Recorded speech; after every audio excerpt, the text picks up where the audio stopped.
Hello everybody, Ad's here, hope you're doing alright. So recently I got a call off the ex-wife, and usually when I get a call off the ex-wife I'm just like, shit, fuck, how much does she want? But yeah, this wasn't one of those calls. She rang me and all she said to me was, your son has been attacked by a dog. He's on the way to the hospital and we needed to get to the hospital straight away. We refer to my son as Little Robin.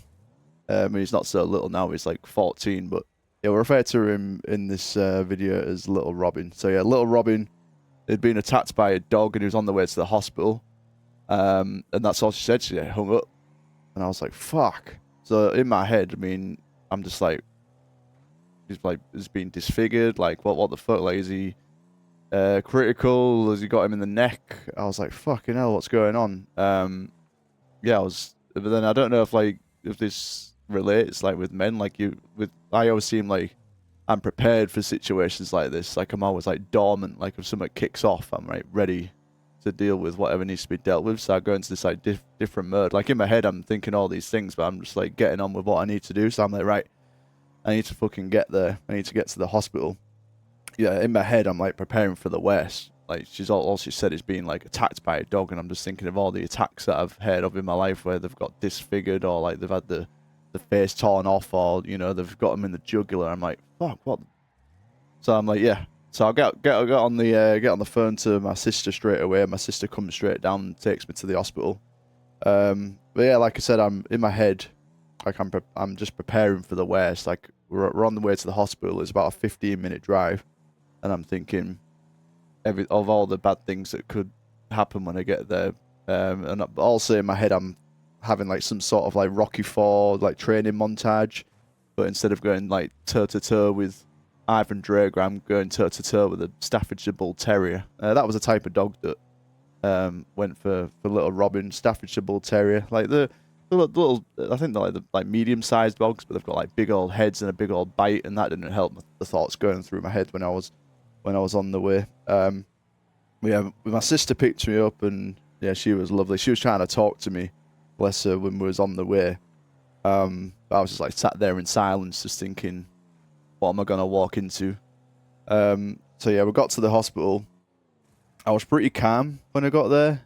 But then when we got into the car park, I kind of like my heart started racing and stuff. I was like, Jesus, all those like things, all the worst things I was thinking that could be. Like I've got like the Godfather going on in my brain. I'm thinking like Don Corleone, where it's like, look how they massacred my boy.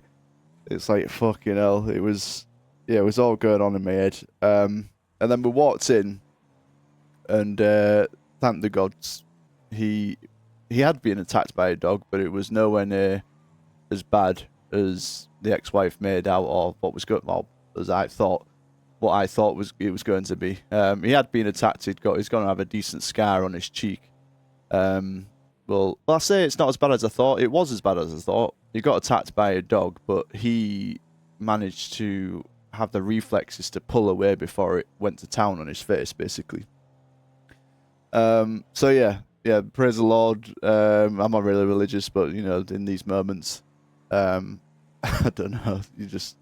I always, whenever something like that happens and it's not as bad as you think, I always seem to look up. I'm like, fuck, thank you so much, because it could always be so much worse.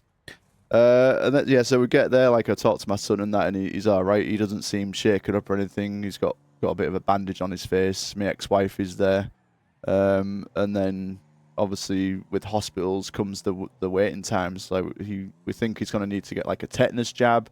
We're thinking he's gonna need stitches. So yeah, we're ready for the long wait inside the hospital. But yeah, at this point, I'm just like, thank the gods, or just thank whoever. Just thanks that he's all right. And then you quickly like just get to the stage where it quickly went from that stage to just like being in a hospital waiting room, just waiting basically. And then yeah, I'm just sat there with him. He's scrolling through TikTok or whatever. He's talking to his girlfriend, and then there's then I realise that I'm sat in the same room with my ex-wife, which is, it's just awkward, man. It's just awkward. I mean, like, there's no love lost between us two. If there was a, I mean, this is a joke by the way, but if there was like a fire and we was in the same house, I'd get the kids out and then I'd have to think really hard before, like if I was taking like the computer or if I was taking the ex-wife out the house, you know what I mean? But obviously I'd take care of Rodney for the kids and that, but it'd bring a tear to my eye seeing that computer burn. But anyway, um, yeah, so we're in the hospital, and I remembered while I was there, like the last time I was in the hospital, I was I was a fat, I was like really fat. I was an alcoholic. I was addicted to food, and I was like depressed, like and I had a blood clot, and that was the last time I was in the hospital. Like I was in hospital for a blood clot, and the blood clot was in my, it was in like the area between the friggin' like the testes and the friggin' asshole, like the gooch area, right? So I remember it was like during COVID times as well, and there was like waiting times for anesthetic, and I remember just like being in the waiting room, not being able to sit down because this fucking blood clot was like, it was basically in my ass, right? I couldn't sit down. It was horrible. Like it was like so embarrassing. I was so fat. I was sweating, and it was like in summer and everything. I'd just come off a night shift, and I was like, this is like friggin' lump, like just there, and I'm just like, shit, this is it. Like this is my time to go, right? I'm thinking there's nothing good can come from this. It didn't help when they told me it's a blood clot. I'm thinking all the things like it's gonna be cancer and all this, but yeah, it was a blood clot, and yeah, I'm still thinking, yeah, this is my time. This is my time to go, because like I was doing everything to ruin my body. And then yeah, just being in that hospital waiting room brought the flashbacks of me being like in. I was in like a, what do you call it? The fetal position where you laid on your side, and I had like nothing on the bottom, and they're just like they're taking this blood clot like out of like a sensitive area, and plus because there was a waiting room for anesthetic, they asked me before, do I want to wait for anesthetic or do I just want to get it taken out without it? And I was in so much pain. I was like, I'm just gonna go without it. I didn't realize what kind of decision that was gonna be until they started taking it out, and it was like one of the worst pains I've ever felt. Like I felt like screaming like a little girl. Like it was like it was horrible. You know what I mean? Like really embarrassing. But that was one of that was one of the times in my life where I started turning things around. Just the pure embarrassment. I think that helps. That helps towards like the ego death.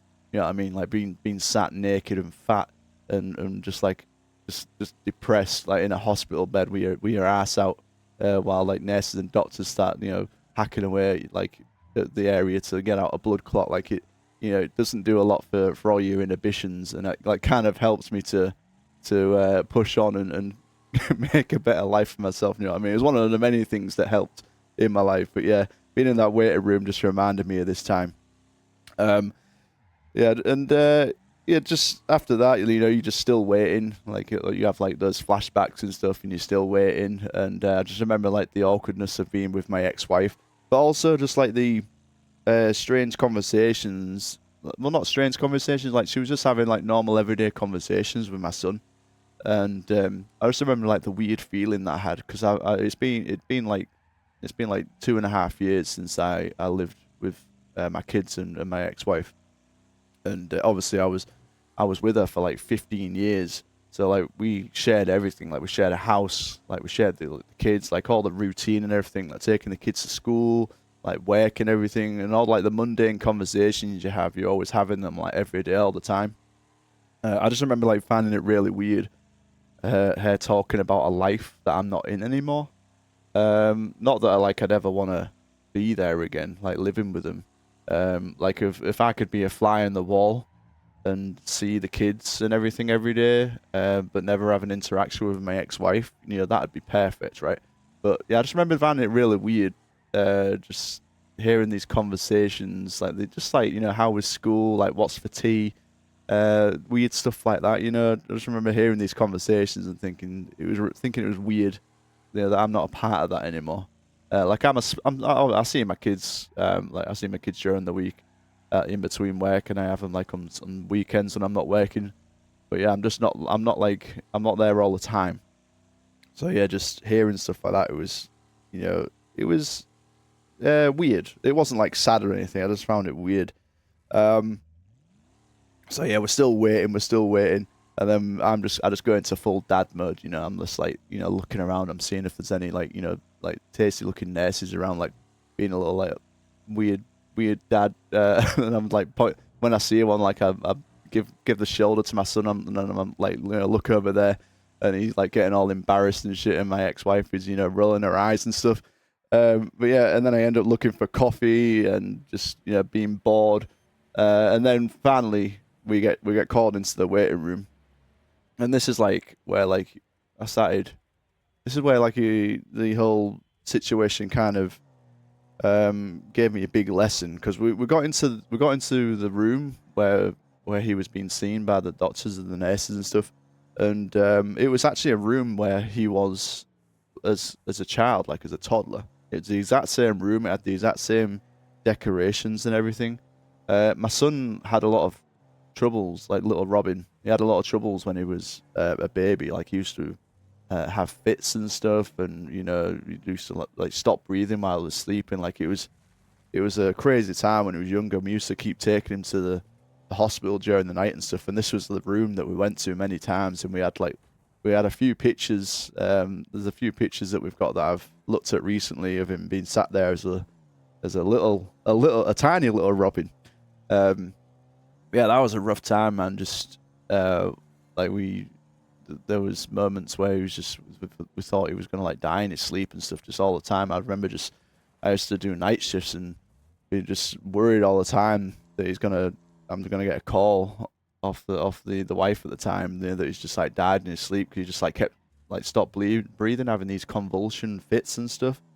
Yeah, it was a crazy time. And I just remember, yeah, so we was in the same room that we always kept going in, but he's a lot bigger now, and like the nurse is tending to him and stuff, and I'm trying to cheer him up, like I'm just being like a big idiot, you know, like I'm pulling faces while the nurse is like tending to him, like looking at his wounds and stuff and talking to him. I'm pulling faces in the background, just trying to make him laugh. I don't know if that's the normal, but that's just it. Kind of makes things.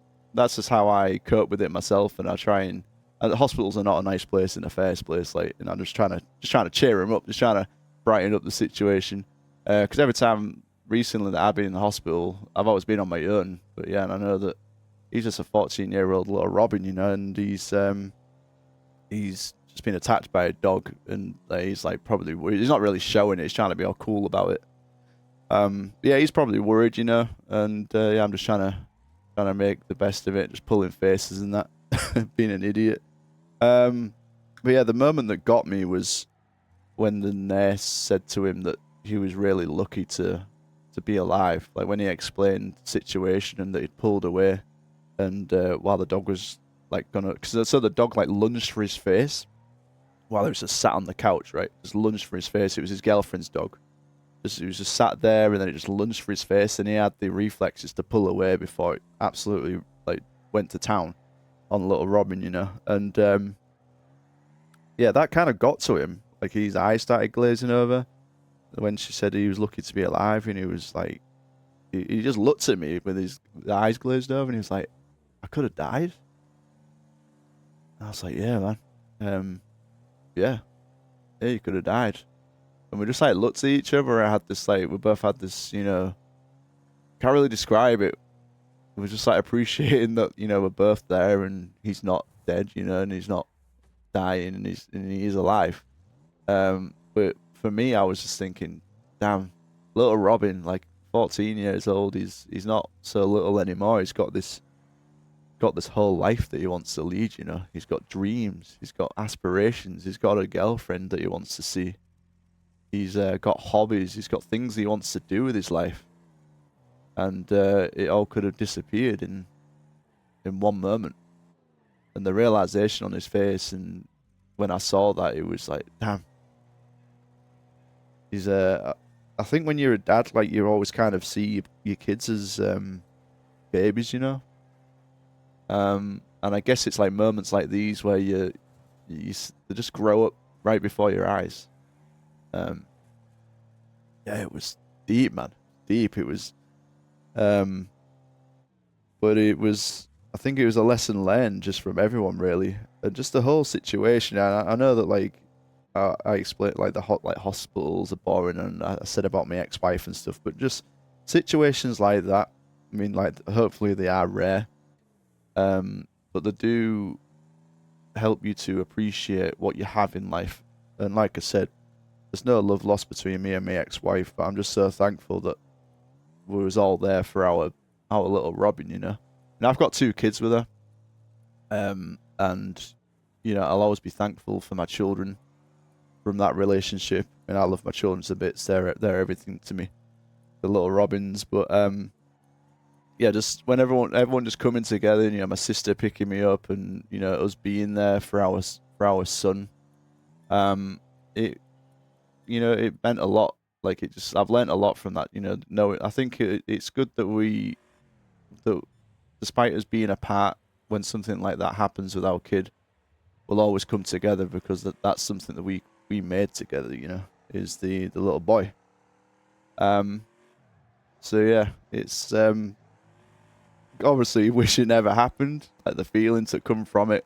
Obviously, you never want to experience those feelings, but definitely learnt a lot from it. And hopefully, my boy is okay, and he's been offered like counselling and all this shit. But yeah, he seems all right. So we'll keep moving forward. But yeah, I just thought I'd share this, and yeah, I hope you all have a good day.